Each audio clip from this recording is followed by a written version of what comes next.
Bonjour, je m'appelle Annie Dessert, je suis dentiste à la clinique Anjou Centre Dentaire. Aujourd'hui, je vais aborder un sujet de la plus haute importance, le remplacement des dents manquantes. On va parler en premier des conséquences de l'édentation partielle. On voit sur l'image ici qu'il nous manque une dent. Donc, les conséquences que ça a sur les dents entourant cet espace-là sont la bascule des dents de chaque côté qui vont venir essayer de combler cet espace vide-là. On a la migration aussi de la dent du haut, encore une fois pour venir combler l'espace.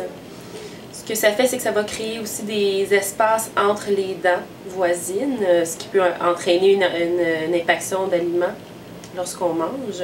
Ça va entraîner une difficulté à la mastication, étant donné justement qu'on a un espace libre. Et les dents entourant cet espace-là vont être surchargées pour remplacer la fonction de cette dent manquante. Okay. Donc on voit ici un pont conventionnel. On a l'espace manquant ici, les dents piliers de chaque côté sur lequel le pont va venir s'asseoir pour remplacer la couronne de la dent manquante. L'option de choix de remplacement d'une dent manquante est l'implant.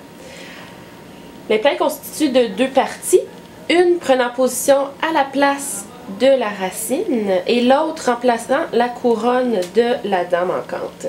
C'est la solution la plus durable à condition que l'os, les tissus de support et les structures anatomiques le permettent. Le pont papillon est constitué de trois parties, la couronne prothétique ainsi que deux ailerons qui viennent se fixer sur les dents piliers. Il a l'avantage de détruire moins de substances dentaires pour permettre son ancrage.